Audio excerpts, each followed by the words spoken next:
Cheapside, Bradford, at the turn of the century.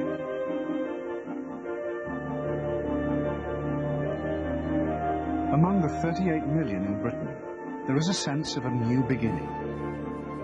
The year 1900 is really the first modern celebration of a centenary. It's the first time that people were fully aware that a new century was going to be a new age. A remarkably large number of people in 1900 knew where they were going. They had a clear vision of the new age. In many ways, they had more progressive energy than we do now. There was more of a sense, I think, of optimism in 1900 that poverty could eventually be eradicated, that it was important to raise the standards of living of the people at the bottom of the heap, that in the end there would be a cleaner, more righteous world to be created. I loved it. I loved it. We had ink wells on the top class and ink, pen and ink. Nibs, you know the nibs, you wouldn't know them. Oh, there, Mr. says she's only 10, you know. Oh, well, let her come and try. I did. That was the beginning. I was happy. Oh, I was happy. Like filling their ink pots. The new world that Annie Coleman is beginning to discover is for the first time being caught on film. Everyday sights are transformed by the lens.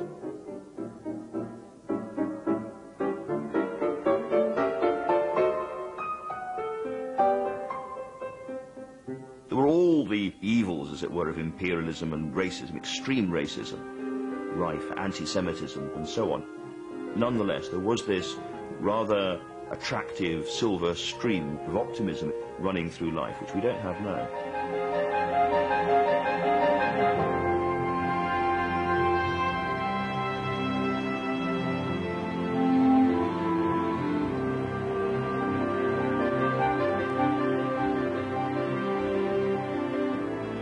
In 1900, the British Empire is at its height. Queen Victoria governs 1 in 5 people on the planet.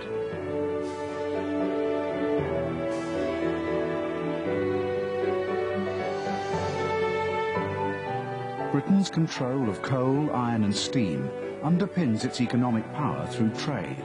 It launches 2/3 of the world's new ships. British factories make high profits, converting imported raw materials into new products for worldwide distribution.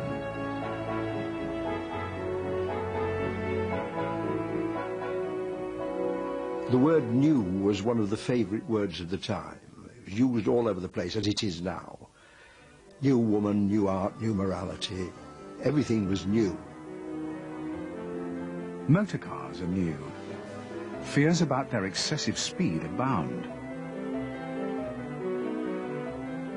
People were more excited by the new technologies than terrified of them. Nearly everybody who was asked what is going to be the great thing in science and technology, they nearly all said electricity. The new source of power promises to relieve not just the dark, but even aches and pains. Electricity is a symbol of new vitality.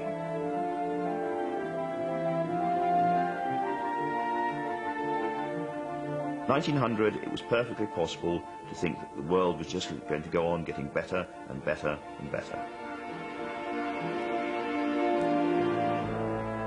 At the beginning of the year, the celebratory mood is dampened by losses in the war against the Boers.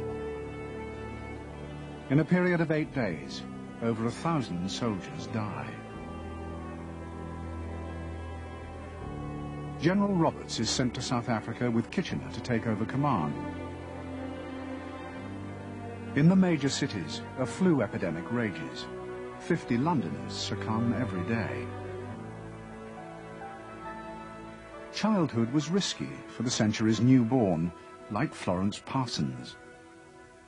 Florence Parsons, my name, that's all I had. And 1st of the 1st, 1900. That's when I was born. But what time, I couldn't tell you. There was 4 of us, and I was youngest then, sort of baby, I suppose. Dad drove this little pony and trap until he was ill. Then of course, he died. There wasn't much family life after that. The recent raising of the school leaving age to 14 saved many children from virtual slave labour. When we were sitting in the classroom, one could see the children coming down a hill to come to school. And if they were late, they'd be running down the hill, not to be late. Because if they were late, they got smacked with a cane. Growing state intervention in family life brings large numbers of children into schools for the first time. There was a big gallery one end and desks the other. I'd put IE instead of EI in one of the words. And the teacher had said, anybody with more than 4 mistakes should have the cane. And I thought, oh, heavens. And then I began to cry. The headmistress said, I can't cane these girls for that. My 3 pals were so glad that I was first, because you see, she didn't want to cane me. She knew father.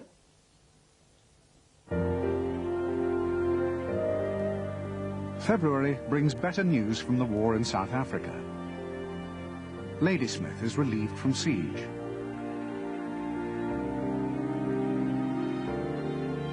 The Grand Theatre in Islington burns down, rudely interrupting a pantomime, The 40 Thieves. India is gripped by famine. A relief fund is set up. But in Britain, almost 1 in every 6 children is still dying in their first year. Disease and poor diet are rife. There was an enormous amount of poverty throughout the whole Victorian reign. And there was an increasing interest in how much of it there was in the 1880s and 1890s. How many poor people were there really in the country? Cities are growing at unprecedented rates. Mass influx from the country results in enormous pressure on housing. There are daily evictions from the slums in Southwark. One family had been moved 4 times. On the last occasion, the children were taken away to the workhouse. George Sims, Living London magazine. To find out the true situation, the radical Charles Booth carries out a survey of the poor in London. He colour codes his maps to show the class of the occupants. Yellow or gold for the well-off, through to black for the lowest class, or in his eyes, the vicious semi-criminal. His unexpected finding is that fully 1/3 of the population live in desperate straits. A survey in York shocks people still further. Similar poverty exists in the provinces. On the continent, such poverty had sparked revolutions.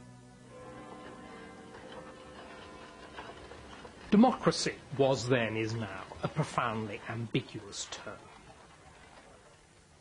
It's the rule of the majority, inevitably uneducated, alienated, dispossessed, over the rich, the intelligent, the cultivated. Mass politics. Now, the Victorians knew what revolutions had led to.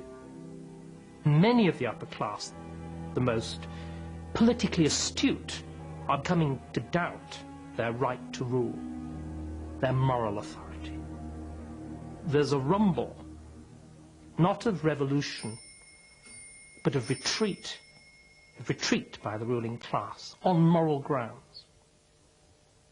In 1900, the Conservatives are in power, led by Robert Cecil, Lord Salisbury. He described the advance of mass politics as interference with the free play of economic forces by socialists who wanted to nationalize property and anarchists who wanted to destroy it. The rumble was different, but it spoke with one voice. Change. Although the Liberals are the official opposition, the New Left are organising. At the Memorial Hall in Farringdon Street, the Labour Representation Committee was set up. It was Labour's answer to the Federation of Masters and Trusts. It brought together different ingredients of what now has become the Labour Party. The trade unions, who had been resistant for a long time to the idea of separate Labour representation. The Independent Labour Party was there, which Keir Hardie was associated with, and which had grown very strongly in the north. The Fabians were there. They played no part, actually, because Fabians believed you permeated these organisations. And the Social Democratic Federation was there, which was a socialist organisation believing in the class war. One of the delegates, John Burns, doesn't believe in the class war. We want no working class boots, working class trains and working class margarine. We should not be prisoner to class prejudice. The meeting rejects the class war strategy, but agrees to endorse socialist ideas. In more recent years, socialists have been driven out of the party, and far more emphasis is given on working with the Liberals, which was rejected in 1900 as not being in the interests of working people. The war in South Africa is causing a massive deficit. The Conservative Colonial Secretary, Chamberlain, is held up to ridicule. A blaze at Buckingham Palace summons the fire brigade. Made for the Gramophone and Typewriter Company Limited, London, and the Associated Company. The newly formed Gramophone Company advertises for the first time with Nipper the dog listening to a record. Nipper's master, the painter Francis Barrault, originally painted the picture for the rival Edison Company. He wrote, "We had a phonograph, and I often noticed how puzzled Nipper was to make out where the voice came from. It suddenly occurred to me to have my dog listening to the phonograph with an intelligent and rather puzzled expression and call it his master's voice."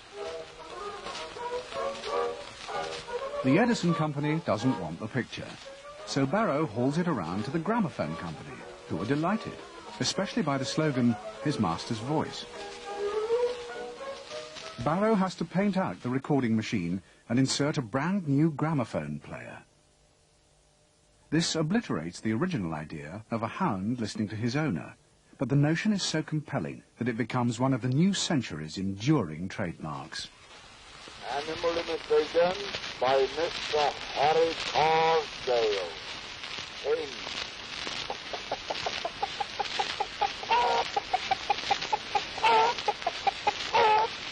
Dog being kicked by a man.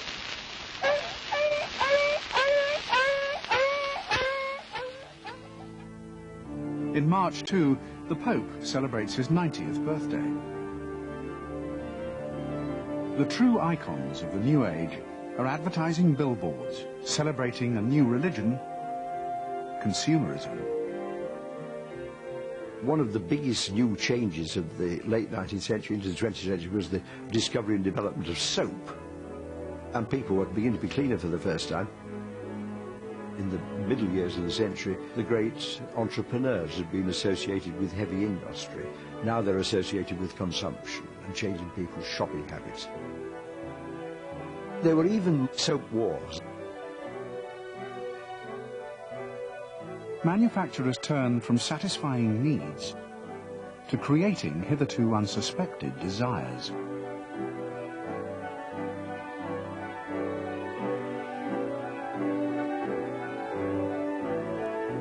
Queen Victoria appears on all sorts of household items without permission or approval. There are no rules.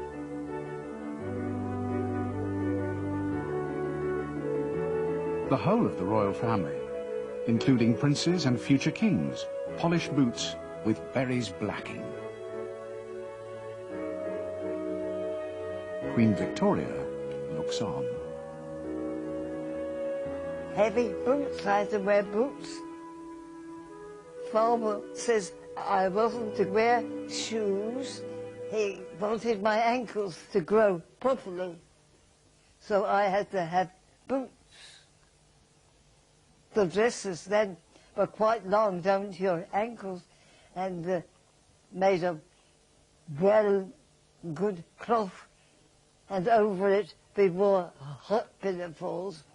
But I was very proud of my pinafores because they were made of very fine holland with torchon lace all the way round. And nobody in the class had a prettier pinafore than I did, because Andy made it for me. I was a proud little thing, wasn't I? Then you think what we got underneath it. In April, the Paris International Exhibition opens to wide acclaim. The moving pavement is a first and astonishes the world. An attempt is made on the life of the Prince of Wales in a Belgian railway station. The young assassin is believed to be an anarchist. The mystic Aleister Crowley brawls with the poet W.B. Yeats for control of the Temple of the Golden Dawn in Hammersmith. Queen Victoria visits Dublin for the first time in her reign.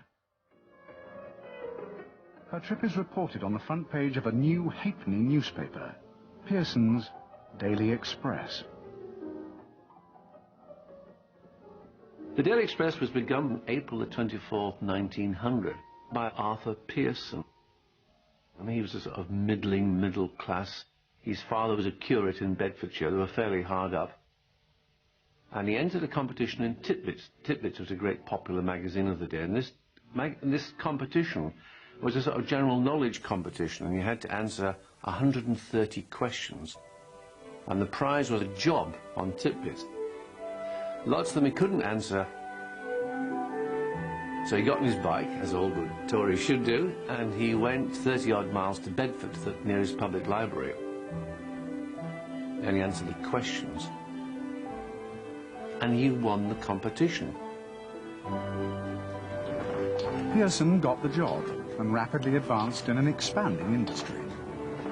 He first created Pearson's Weekly, and by 1900 was looking for a new venture. His deadly rival, Alfred Harmsworth, had begun the Daily Mail in 1896. It was selling 1 million copies a day. And Arthur Pearson was so jealous and furious, he began the Daily Express. And he began it with the sole purpose of grabbing readers from the Daily Mail. And nothing has changed in 100 years. They're still battling it out. Father had a newspaper. We were not supposed to see the newspaper, but we did when we had a chance. My brothers could read and tell me what was in it.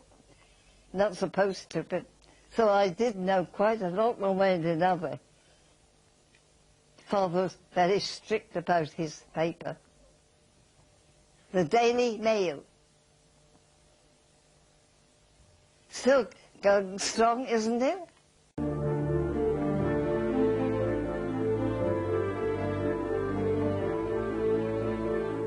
In May, the filmmaker Cecil Hepworth travels to Algeria to capture a total eclipse.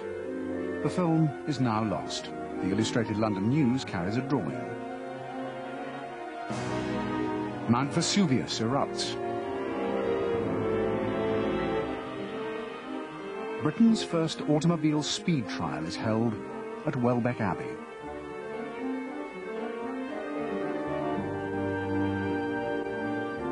It is Queen Victoria's 81st birthday. Queen Victoria said firmly, "I shall never be the queen of a democracy." She wasn't amused, but of course she'd no choice. The really clever people in her entourage knew that the next age was to be an age of real democracy. As always, the most interesting people are those just off stage. People like Reginald Brett, Viscount Esher, then a quite obscure backroom figure, Constable of Windsor Castle, the string puller par excellence. Esher was a man of the most complex personal morality. Married, with children, but a series of crushes on Eton sixth formers, and finally a passionate relationship with his own second son. And he's the man who invents the modern monarchy. But Esher knew about democracy. If the monarchy was to survive into the new age, it had to go popular, it even had to go populist. What is happening in these years round 1900 is that you invent modern royal ceremony. And the reason why British royal ceremony looks a kind of vulgar cross between Hollywood and Ruritania is that that's what it was designed to be, to rival the great popular theatre of variety. Just as the cinema is coming in, there's a shift in popular theatre. You get great massive theatres. You get huge spectaculars.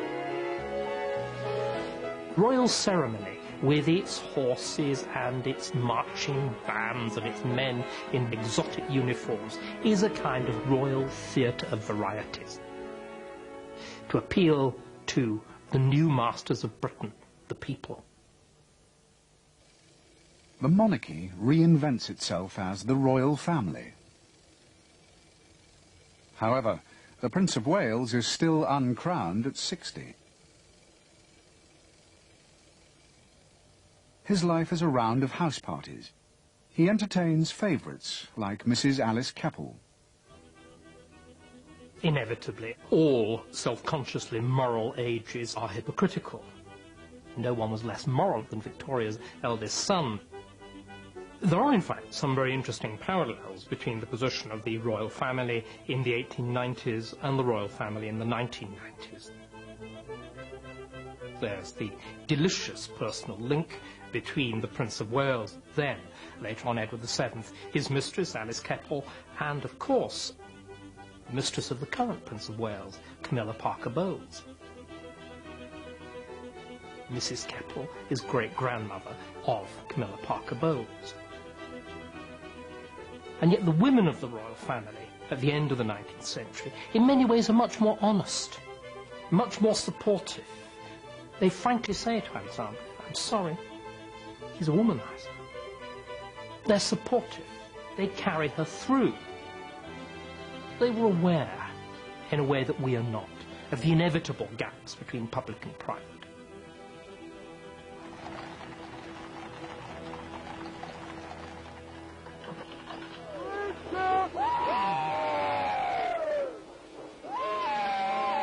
On May the 15th, Mafeking is relieved. Overnight, Colonel Baden-Powell is a hero. By 11 o'clock, London's traffic was at a standstill as groups of men, women and children danced up and down. We had a great day. The Fire Brigade came out and the Salvation Army and marched up through the town. And one lot made themselves black. Wonderful. In Anne's hometown of Alton in Hampshire, the celebrations last 2 days. I was a very quiet little girl and had to stand by my auntie. And some naughty boys started putting off, oh, you wouldn't know, little crackers, jumping crackers, and scared me stiff.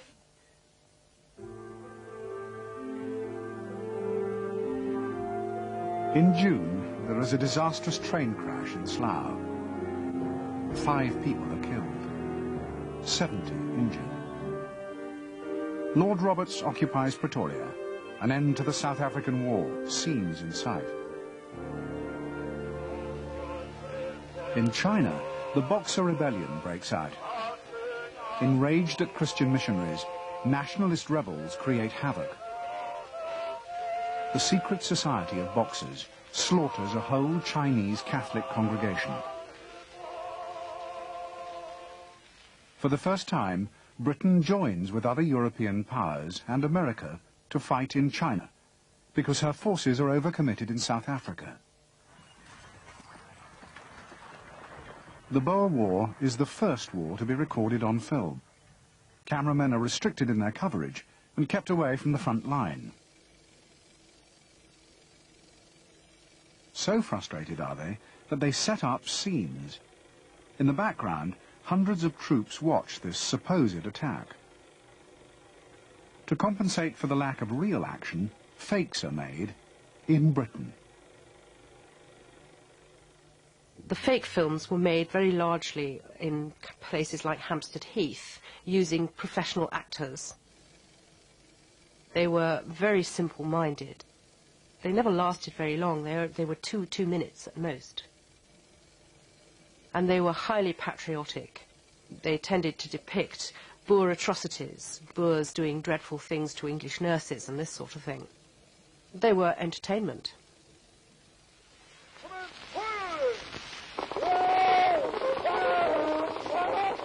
Gramophone recordings are made of mock battles. Magazines celebrate the British fighting spirit.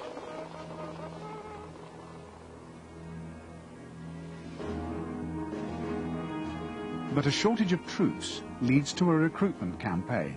Soon, conscription will be brought in. The Fabians, among them the recent founders of the London School of Economics, Sidney and Beatrice Webb, opposed the war on moral grounds. Ironically, Beatrice Webb had almost married the chief architect of the war, Joseph Chamberlain, the colonial secretary. Sidney Webb said that nothing ever happens in Britain without being set in train by the upper 2,000 who live in London.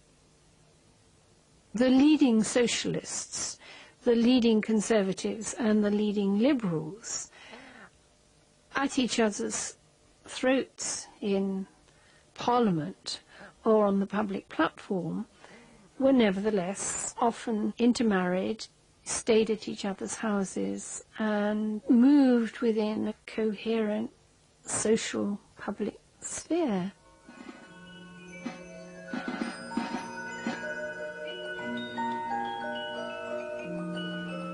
In July, the Zeppelin airship takes to the air for the first time. The Minoan city of Knossos in Crete is discovered by the archaeologist Arthur Evans. King Humbert of Italy is assassinated whilst on holiday by an anarchist.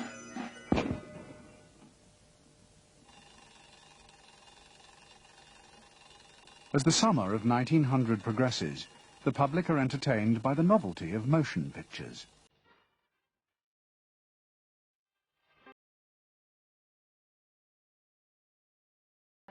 One of the great similarities between moving pictures in 1900 and moving pictures in 2000 is the fact that they were shown in many different places, in many different contexts. You'd see moving pictures in the program at the music hall.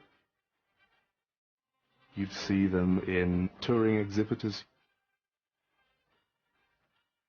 You'd come to the local church hall or to the local town hall or to the Corn Exchange.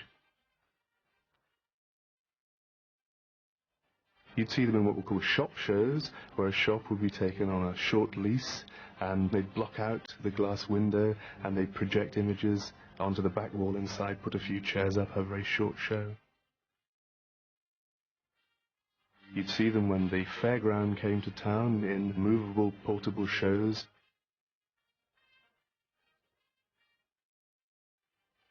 The context in which you see moving pictures isn't fixed. the type of moving pictures you see isn't fixed either.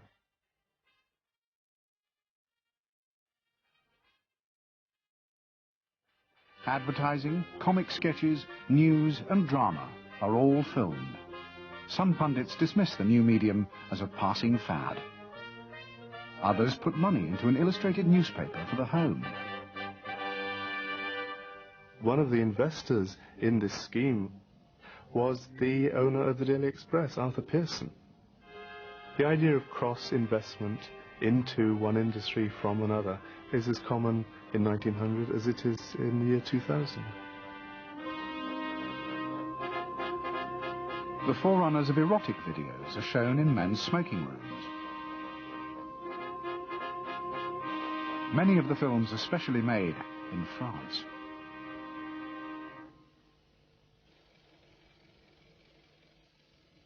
Football is already a popular sport, but not everyone can afford the gate fee. When we went to football, they'd open the gates for people that want to come out early. We used to be waiting there, waiting until the doors opened and burst in to go and watch the last 20 minutes. Free.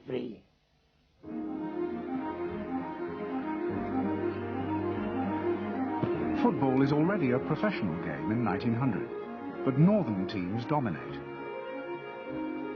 In July, a new name emerges from the south, a works team.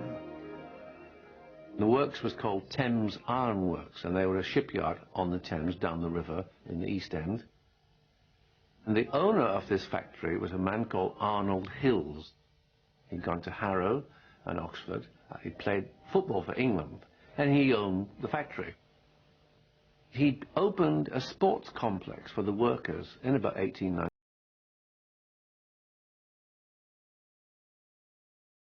By 1900, they become so organised, Arnold Hills decided there should be more than a works team. So in July 1900, West Ham FC was created. They were a very well organised team, and they were so well organised they were fined something like £25 by the FA in the late 1890s for tempting away players under the counter. Bungs and fiddles were just as strong as they are today. And I always assumed that West Ham United were known as the Hammers because of the word ham. But it's got no connection with West Ham. It came from Thames Iron Works because their coat of arms and their logo was a crossed pair of riveting hammers. To this day, they're still called the Hammers.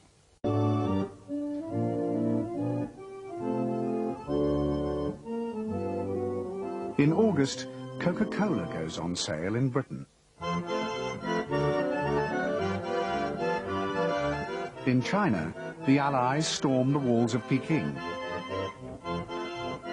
Workers striking for better conditions shut down the Taff Vale Railway. A court judgment imposes damages. An unexpected blow to the unions. In industrial Lancashire, the filmmaking partnership of Sagar Mitchell and James Kenyon record local events, putting on shows for the public. Never before seen on television, their films document life in the North and Midlands as the century turns.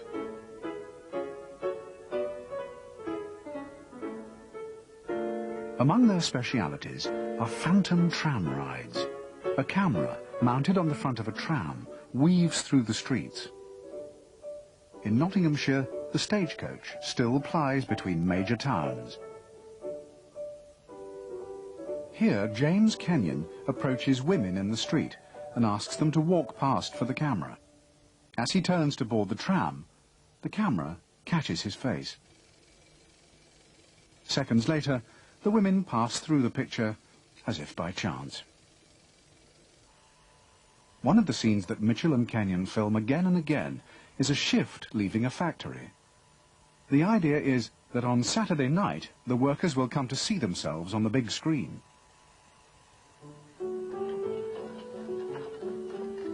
These drays are delivering from Nuttall's Brewery in Blackburn.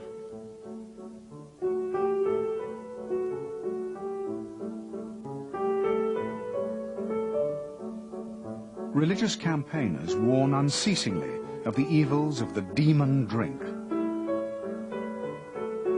This parade in Ashton, Manchester, encourages folk to buy bread instead of beer.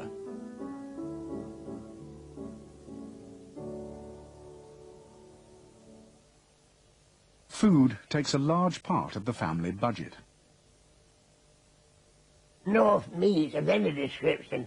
Oh, at that time, the butcher's shops were open until 12 o'clock at midnight on Saturday nights. And the women used to go at midnight, and they could have as many bones as they could carry. And the other women going home, almost weighted down with bones free, given them free. Waiting for the bones at home, Stanley's father is ready with a stew of herbs, carrots and turnips. He adds the bones and waits till 1 o'clock until it is cooked and ready. He had a small mug, and he used to fill that mug, sit me on his knee, and he'd make me drink it. He'd make me and he'd drink it, then he'd take me back to bed again. And he used to do that, he did that right up to being 5 or 6 years old. In September, Lord Roberts proclaims the annexation of the Transvaal. Parts of the press hail this prematurely as victory. The Conservative government dissolves Parliament and calls a quick election. It'll be a vote of confidence about the war. The nation is obsessed with crime. Music hall sketches enact street robberies. Every month, the Strand magazine features the fiction of Arthur Conan Doyle.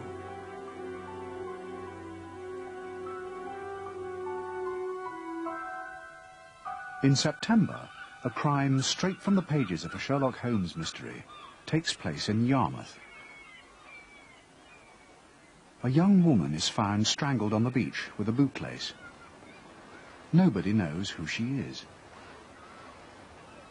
A snap taken by a beach photographer turns up in a drawer in her lodgings. Circulated widely, it is finally recognized in her hometown of Bexley Heath. Her name is Bennett. Her husband, who has gone off with another woman, becomes the chief suspect. He has motive and opportunity. Furthermore, a chain found in his possession seems to match the holiday snap. Bennett is condemned and hanged. It is the first case in criminal law in which guilt or innocence turns on a photograph. In fact, crime rates are the lowest in Europe. Visitors from the continent constantly comment on how peaceful and law-abiding it was. What many criminologists see as one of the sort of main sources of criminality in any society is untutored male aggression. The empire took the lid off what might otherwise have been a very tightly closed, buttoned-up, explosive society.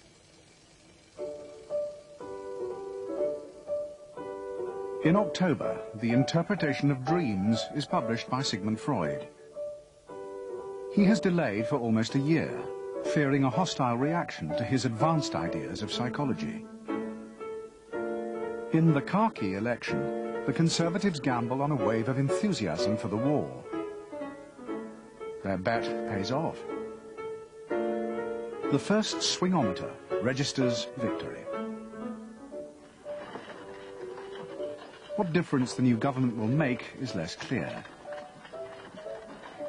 It is traffic jams, as usual, for the man on the Clapham omnibus. A bride and groom have a cab accident in High Holborn. A scene captured by Paul Martin, the instigator of a new kind of photography. Martin's subjects are unposed. The candid picture.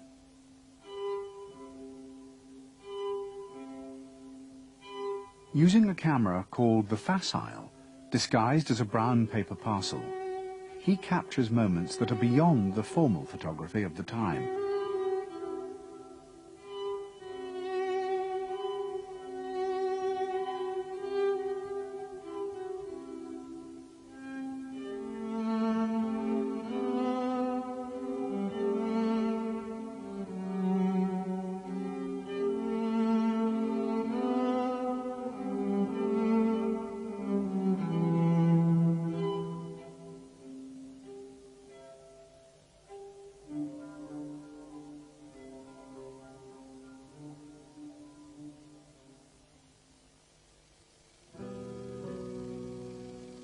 In November, the Paris International Exhibition closes.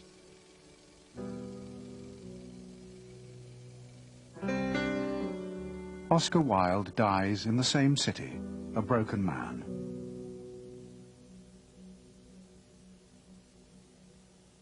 On November the 1st, Bernard Shaw is elected to the newly formed Borough Council of St Pancras in London. He serves on the Health Committee, among others. We were as ignorantly helpless politically as the mob of ratepayers who elected us, and who would never have elected me had they had the faintest suspicion of my intimate political views. Shaw is constantly at odds with the Conservative view on topics such as the unmentionable question of sanitary accommodation, entrance to which traditionally costs 1 penny, an absolutely prohibitive charge for a poor woman.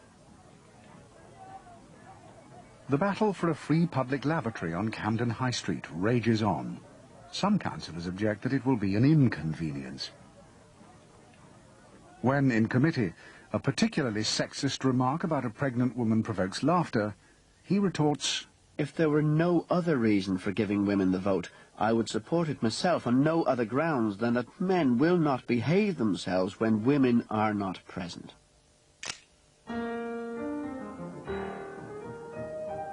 Women denied the vote in the election, nevertheless canvass for candidates. The press views the prospect of women voting with alarm. Many women, too, oppose the vote. What on earth would I want to vote for? Male fears express themselves in humour. Suffragettes played by men in drag are lampooned. An anonymous poem betrays the rising tide of female impatience.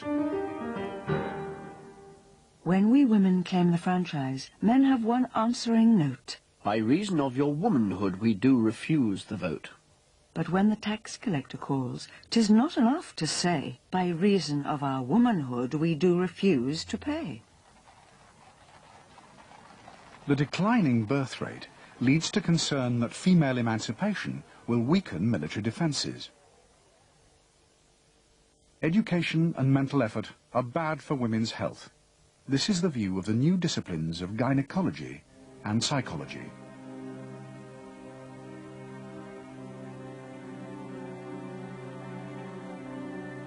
The casebook of the Holloway Sanatorium lists one woman as suffering from hysteria and self-abuse. She masturbates freely. She also confesses to attacks of excitement. They test to see if she has hysterogenic zones. A 21-year-old gay man is also confined. He discusses his sexual feelings without the slightest regard for decency. He is weak-minded and given to laughing without any apparent cause. By the end of his treatment, still refusing food, will not sit down or stay in bed, but insists on standing bolt upright in one place.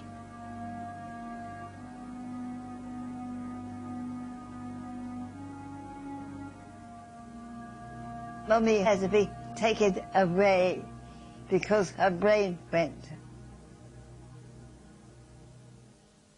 Every Saturday, Father would put his best suit on and go by train somewhere near Winchester to visit her. And I know when I heard him, this key in the door, I'd run out and say, "Have you brought Mummy home?" And of course he had to say, "She's not well enough." And then one day, "Mummy will never come back again." That was the end of Mummy.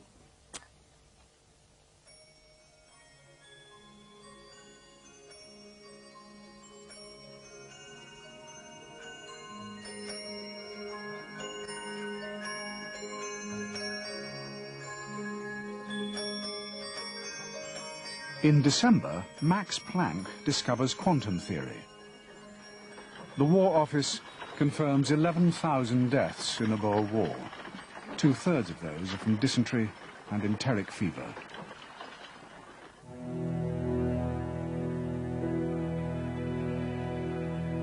I don't think there was very much optimism at the end of the year 1900. The Times published a poem on December the 31st in which it talked of a year of smoke, when the cannons spoke.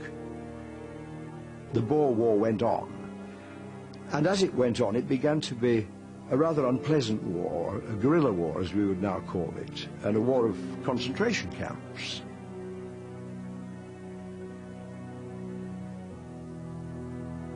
Tories are still in power in 1900, but there is a massive, crushing defeat for them just a few years away. If you look at progressive politics, you see a lot of parallels with New Labour now.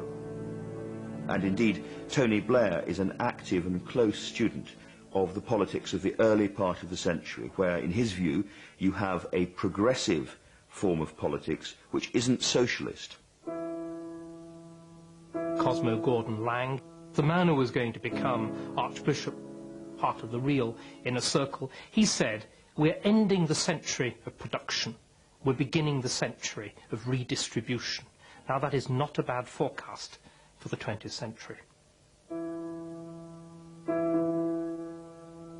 They knew where they were going.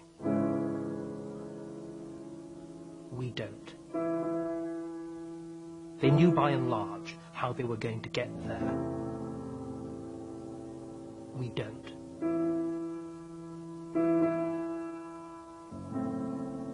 They knew that they were into the age of mass democracy. We know that we're going into the third way. Some of the rising tensions which are going to become crises are again very contemporary. With the suffragettes, you have the rise of sexual politics. Communications are faster. The world seems smaller and smaller in the same way that the world is being knitted together again by the internet. You have the tabloid, very, very populist, rather crude, rather aggressive journalism, which is worrying the elite. Right across the board, I think, you have a series of fascinating parallels. In many ways, the world in which we live in today is the same world that they were living in then. It was being shaped then.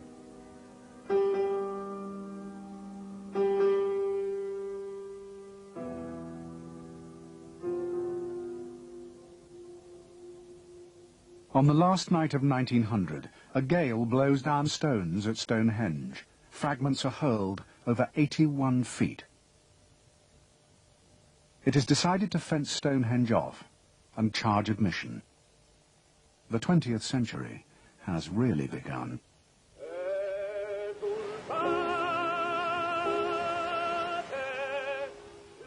3 weeks later, Queen Victoria is dead.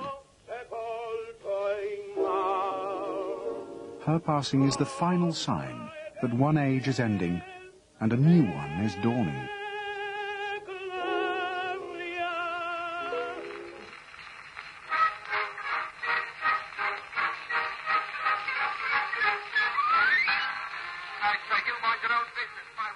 Next week we reflect more on the past, and this time we travel across the Atlantic to an American 1900. Next Saturday at the earlier time at 7 o'clock. Stay with 4 for a mixture of animation, music